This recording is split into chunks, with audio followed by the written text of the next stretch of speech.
Cleveland Foundation and everyone for showing up today. This is awesome. Actually, the opportunity with the Cleveland Foundation has been really great to kind of bring Lukas and I together, because we both have had this passion about working in water in different areas, although we work in very different scales, from buildings and large urban design to where I work more in product level. So that was the opportunity for this partnership, and we're going to walk through some things we've been doing and really just kind of give you some background. We're really in the middle of a project. We're not here to present any final solutions. You're going to see the messy part, which a lot of you in the design field you know about. So we're going to go through some of the background, the research, some goal setting, think about our strategy, and also we have some very preliminary models, some prints, and flow tank testing that we're doing. And just the main point is, this is a work in progress, right? So first, as we talk about waterways to waterways, which is the Cleveland Foundation theme for this. You see some images up here, and this shows the navigation channel. The first slide on the left is really just above navigation, and what most people probably don't know is the difference between that first slide and the steel mill is about a quarter mile. That's that close. You pass the bridge and you make a left, and the other end is obviously at the mouth, the east bank, the Flats East Bank. So if we think about above navigation, this area also is, I think, within a mile or two. Is that reading? Okay. Within a mile or two, and this is actually from one of the Cuyahoga River commutes organized by David Jerka a few years ago, where they paddled from Kent to the mouth of the river. I got to do the second half of it because I had class one day. But this kind of shows you what a natural river is, and this is the Cuyahoga River, just above the steel mill. So one of the things in the navigation channel, we have 6 miles of this, and one of the problems is the bulkheads.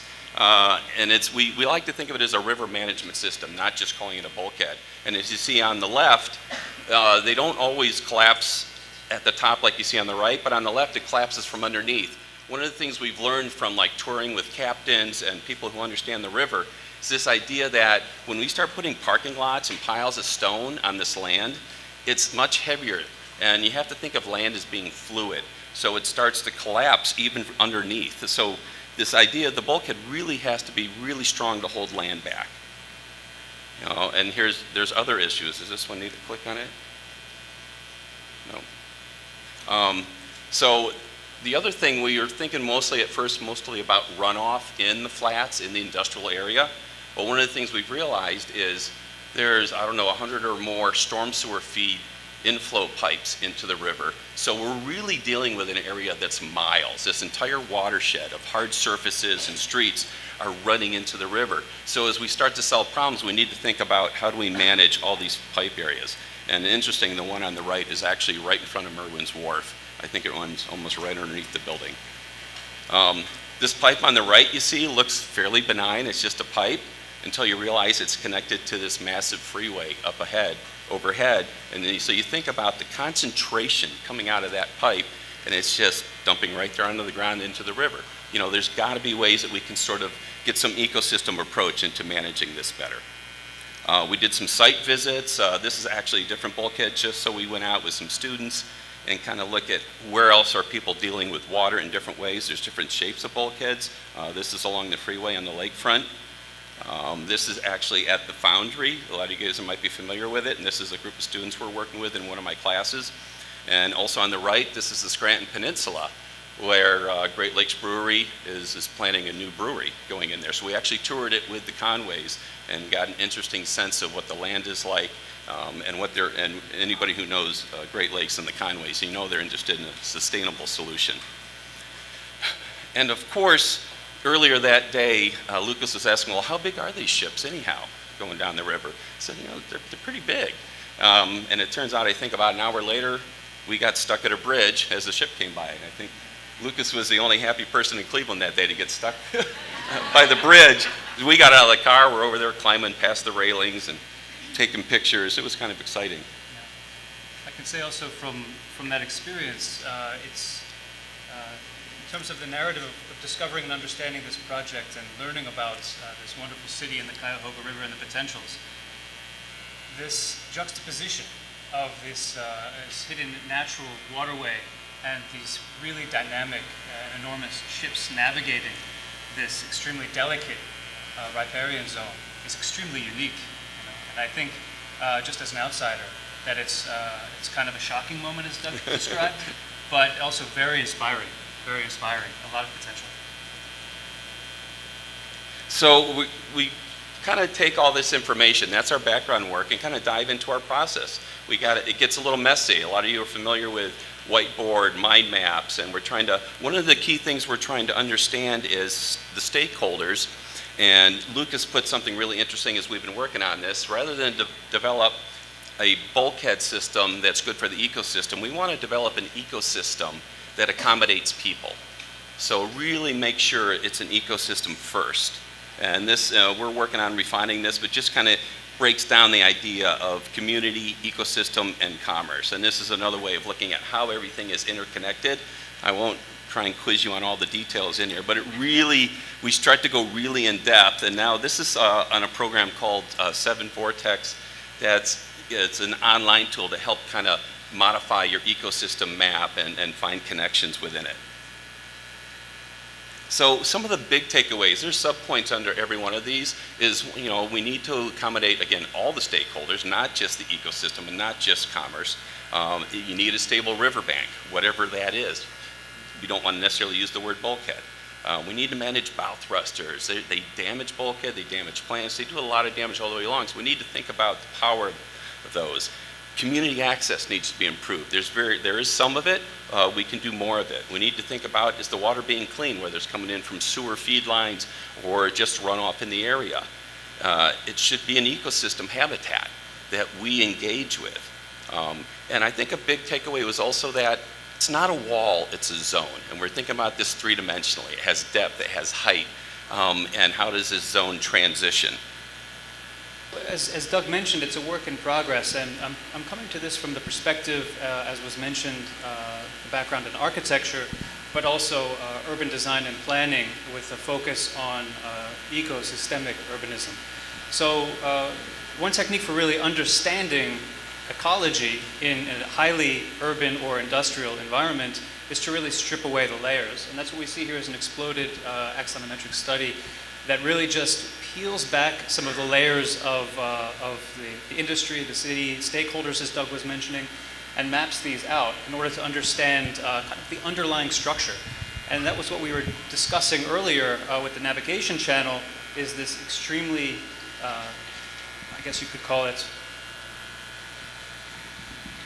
unique environment of this low riparian zone that we're sitting in right now. And one approach that we're taking, a way of framing the project, is the idea of regenerative design. And it's a framework that's been around for some time. There's many different interpretations. It's a bit of a living framework, so it's constantly evolving, you could say. It differs from the general concept of sustainable design, which might be more focused on balance or subsistence, towards the idea of continuous growth, restoration, and regeneration. And it's the idea of learning from ecosystems, learning from ecology and living environments, and then allowing that process to influence the way that we make cities. And it starts in a very, you could say, traditionalist way of looking at understanding ecosystems and how we can integrate them in urban environments. This is a project with West Landscape Architects in Berlin, and it's for a small Lotic wetland, so it's a fluid stream wetland project that was essentially an industrial drainage canal located directly adjacent to Kienberg, a former World War II rubble hill.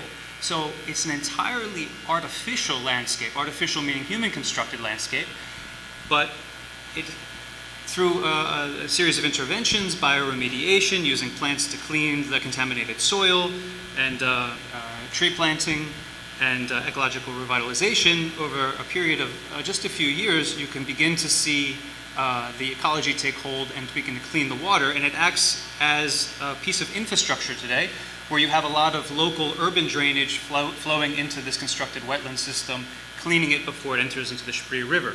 So this is really ecological engineering, but in the Cuyahoga, we don't exactly have that luxury because it's really a hard landscape.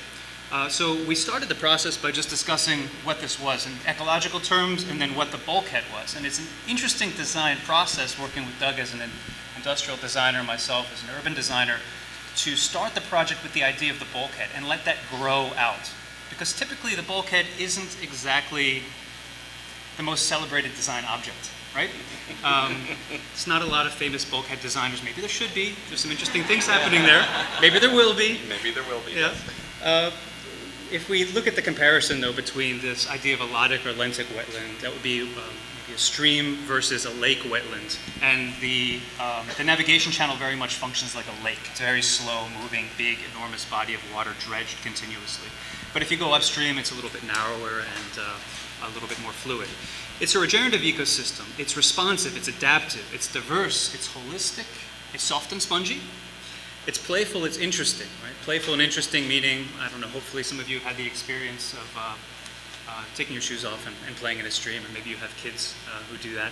And we're curious about how that kind of morphology, that kind of function can find its way into an urban environment. The bulkhead, however, it's an immobile barrier. It's stable, it's manufactured, it's impermeable, and it's homogeneous. So this is a conflict of interests, and an interesting design challenge. How can we get this playful, healthy, vibrant, regenerative ecosystem into the framework of this steel bulkhead currently, today, steel bulkhead? And there are some problems with them as well, collapsing, as Doug had mentioned.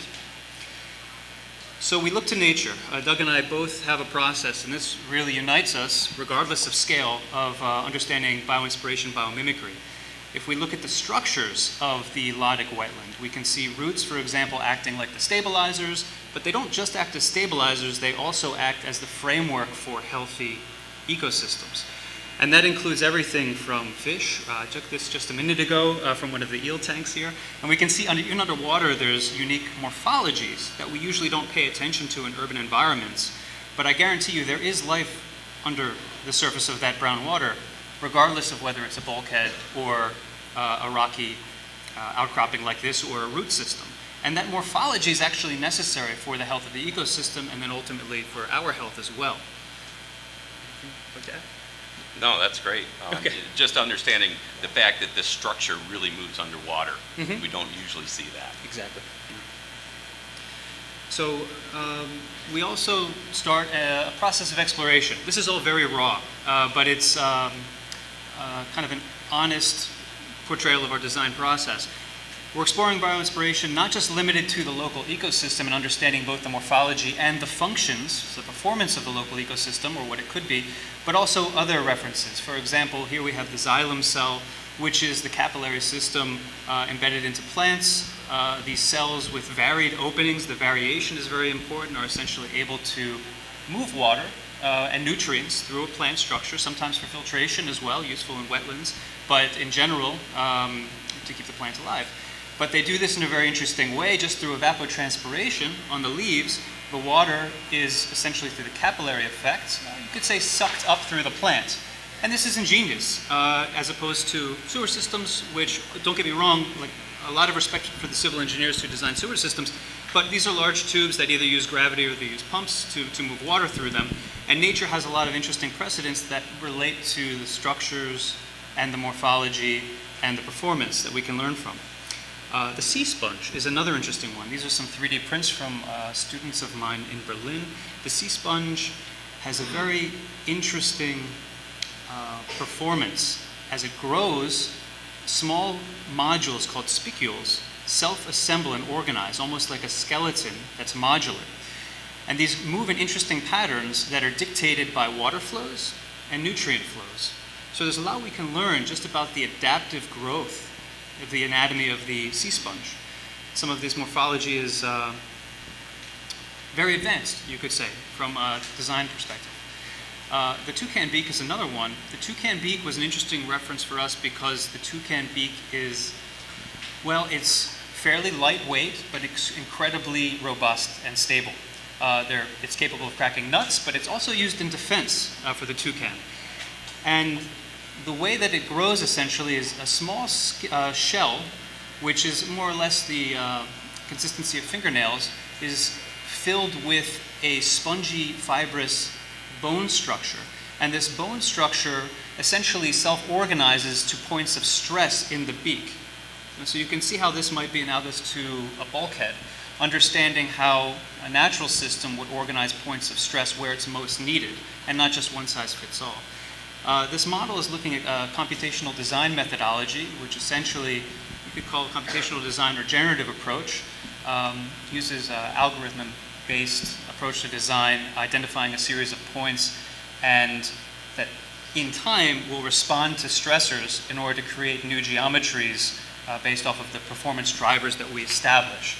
So it's all very initial stage right now, but we think there's a lot of possibility for exploring new morphologies and new performance-driven design based around the idea of the bulkhead. Everything from ecosystem services to human services. This is all, you could call it exploring potentials, but we want to develop a system that is functional for the shipping and industrial needs.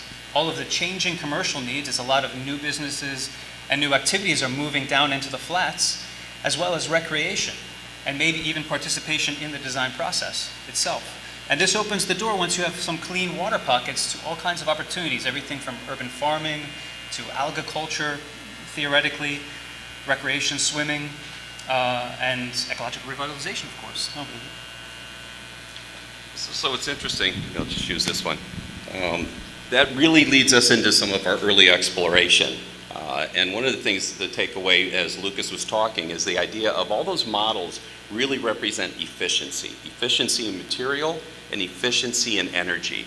And so that's a real big lesson in nature. And the other one is about that nature is strong by being resilient. So rather than trying to make these immovable walls, which we know eventually move, maybe we design something that is a little more resilient and adaptive as a zone, as I mentioned before, that kind of creates an area that manages the land and also provides interface for business.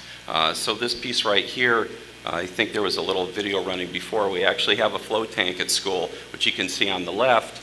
It's about 4 feet long. And so this first model is really still based a little bit on a bulkhead sheet steel idea, but we are first exploring flow. How can we manage flow in a better way rather than create something that a bow thruster is going to tear up by adding these curves that actually bends around and just comes back. And we're also creating an area called riffle in this zone, which you can kind of see on the right.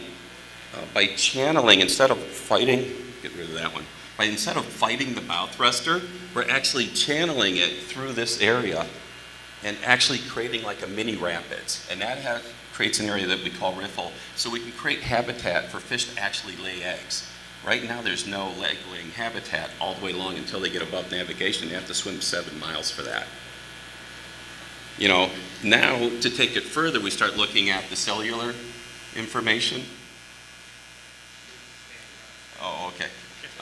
So taking some of that cellular xylem information and abstracting that, maybe there's some ways to look at these structures rather than the standard sheet metal, but there can be some other materials that are extruded or built in other ways, or even considering other forms of 3D concrete and things like this. And then you can see there's one example just of a zone that's created that can provide habitat and pathways.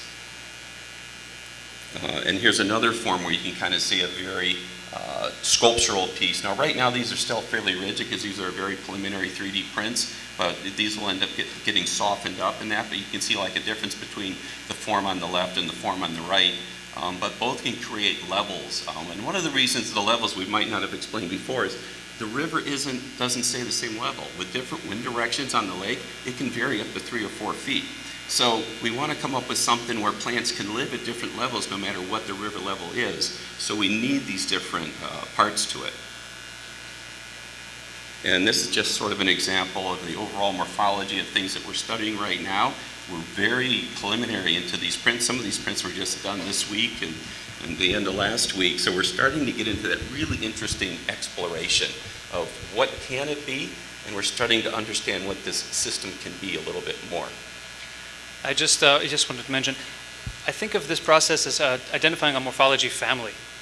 All of these different experiments have advantages, and ecosystem performance is incredibly complex.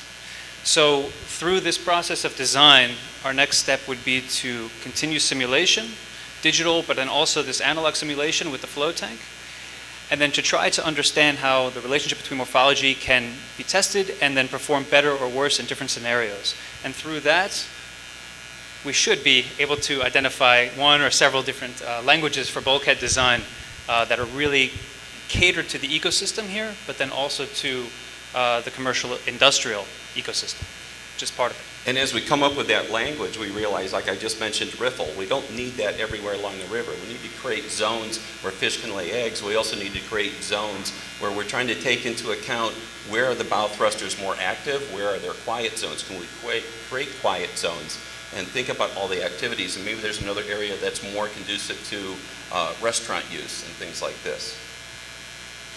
So this also gives you a little background, and we have a room for what we call the Design Center at the Cleveland Institute of Art, where we run these special projects. So this kind of takes over the whole room right now. We do projects for communities or for companies, and you can see, I like whiteboards. You can see a little map there on the one wall where we kind of have an actual map of the river where you're kind of marking up on a piece of plexiglass on top of it. And some of the images that Lukas is bringing in terms of this organic use. But it's been a really interesting environment that we've been almost living in the last couple weeks. And to close, I think it's really important to acknowledge, again, the Cleveland Foundation. A big part of this is a cultural exchange. Lukas introduced me to a couple new beers I hadn't tried before, and I thought I had tried almost all of them. And I introduced Lukas to Pi Day. It's a good day. It's a very good day. So I guess we're open for questions. Thank you very much. Thank you. So we have about 10 minutes or so. For everybody who's been here before, which is almost all of you, we've got time for Q&A. So if you got questions, Chris is going to start right here. Go ahead. So what we'll do, I'll just give you guys a nod when I think we're going to do your last question. Cool? Okay. All right, cool. You guys mentioned... Sure. You guys mentioned flow test. Have you actually put any of these models underwater and push water over them and see kind of how that goes, or is it more computational? Well, that is a flow tank right there. Okay. So these are actually scaled to the river. They're actually in SolidWorks. These are full scale. The only difference that's not actual river scale is the depth, so it makes sure it fits our tank. And as it fits the tank, I've just reduced them to 1/50th. So we're really thinking about not what is this 2 inches long. I'm thinking about what is 50 feet long or 10 feet long, and we're thinking about, do we want to do 3 meters back from the edge of the water? Is that our zone? So it really helps us think in real scale when we do that. It's also a potential point of research for the project, is understanding this, the difference in terms of evaluation of the analog approach, and then also the CFD, computational flow dynamics. And I think we'll learn actually a lot about normal river behaviors, patterns, but then also this kind of future use through the process of design. So it'll be interesting, I think, even engaging with some experts, not in the design field, but coming from hydrological engineering. Yeah. Sorry the video's not running. Probably we transferred files too many times. But it was really helpful just to kind of see what happens when we put extra water pressure as if it was actually a bow thruster passing by. Question in the back?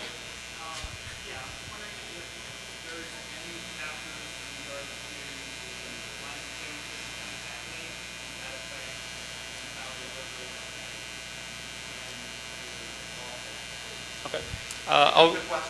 I'll paraphrase and tell me if I got it right. The question is if there's any consideration of ongoing climate change factors, so climate change adaptation or strategies for mitigation, and if that's factoring into the design, basically, yes, and process. Yeah. I would say absolutely. It's always in the background, and it's maybe one of the main drivers for why we're taking this approach. But I would say we're so fixated on understanding at the moment the drivers associated with water and morphology and ecosystem performance that we haven't really actively been considering things like microclimate conditioning, but amazing. I think he objects to that. Or approves. Or approves, yeah. Microclimate conditioning. So through this process, we would see all of this is very. What's the word I'm looking for? Well, it's machine-made 3D printed models. But the intent of all of these design is to allow space for plant growth, essentially, or to react with the environment in other ways. So through that, we would see a lot of carbon sink happening, and then, of course, microclimate conditioning, a general cooling happening to cool down those summer months. Another comment on that would be, we're actually be fortunate to be in a place where we're probably less affected than others. Like if this was going into an area that gets dry and is now going to go through more drought, this would be a bigger part of our issue. The biggest effect on climate change we're getting is sort of the polar vortex, because the North Pacific Ocean gets warm. So maybe it changes our rain and snowfall patterns. But I don't know if there's been any pattern of heavier rainfalls. Bigger storms is an effect in the overall, say, Midwest. So when there's a bigger storm, there's going to be more turbidity, more stuff coming down, dead trees coming down. So we will need to think about the durability and the shape of a bulkhead or a river management system to adapt to larger storms. Yeah, and I have one more point because it's such a great question. In terms of the big picture, this is a bit speculative, but if a system such as a green bulkhead or a regenerative bulkhead could really manage and clean water, or even capture and retain certain amount of clean water. Once you have that, there's a lot of secondary and tertiary benefits. For example, using that water in flushing toilets, or in irrigation, or in urban farming. Water is an extremely important resource, and part of the project is trying to capture that. So that also has benefits in context of climate change. And as we think about this as a system, we might think about how is this adapted to other parts of the world. So maybe there's a variation of it that is in a place that's getting even bigger storms that's going to be different than ours. And the variation, again, that might be in a drier climate. Another? Yes, sir? Were you saying here, you're talking about creating any rapids and creating energy? Has there been any process to explore taking that energy and using that sort of like wind power, water power, creating it as an energy source for consumers? Or would that affect kind of like The question is basically, if I paraphrase, whether or not there's a consideration or an opportunity to use the water or harness the kinetic energy of the water to create energy. And, well, the issue is, I think, how slow the body of water moves. And I think there is research and some prototypes out there for slow-moving tidal-based energy. It might be that there's some possibility there. But generally speaking, it is a very large but very slow-moving body of water. But water, I think, is also useful theoretically as storage. You know, if it's pumped up, when you have other renewable energy that's being produced but not used, it could pump the water up, and then you have a water storage that can then flow down and create energy. So there is a relationship there, potentially. And in terms of this project, I'm very curious always of biological sources of energy. So that comes from the biomass from plants, for example, or even algae growth. There's other opportunities there around the water, if not directly related to water flow itself. Yeah, and to follow up on that, I think the main point of the riffle was more about maybe creating aeration. It's probably, as Lucas said, there's not going to be enough sustain to this to maybe build an infrastructure that can take that energy and do something with it.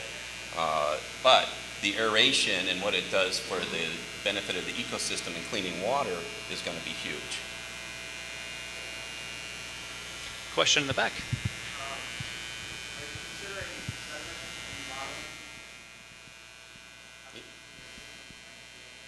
You mean like turbidity? You know, that's something we talked about earlier on. In fact, I was going to do a collection sample around the river to kind of see how that varies from one place to another. Turbidity is an issue, and that's really big after storm events as much as anything. But part of the whole issue of actually using plants as part of the system, because they become fish food, they become filtering agents, that should help with sediment as part of it. So the more we can actually create a system that works as an ecosystem, it should actually cut down sediment. Sir? Is this kind of work happening in other places, and does it inform your process? Well, it's a good question. It depends on how broad you say this kind of work. Yeah. I don't know if this, regenerative design, yes. Regenerative design, generally, yes. The reason why I'm hesitating is because trying to be modest, but I really feel like bulkheads haven't been explored, and this is why it's extremely exciting to work with Doug on this project.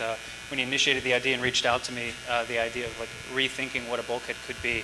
I can't think of very many precedents, but I have seen some really great examples specifically. But hopefully, hopefully it's we build on top of what other people have been doing and inspire other people to explore bulkheads as well ongoing. Yeah, and then we've done small exercises related to this topic before as student-driven projects. And this is the first time I've really been given an opportunity to work on it a little bit more and spend personal time on it, and then bring in someone like Lukas, who I met really through biomimicry colleagues around the world. And it's really been beneficial because we actually have such a different scale and different background, but overlap in water. We bring such different experiences that it's really been helping each other. It's really fed a really interesting collaboration, and we've had a lot of discussions, trying to figure out what certain things mean and how do we interpret what nature is doing. Okay, thank you all so much.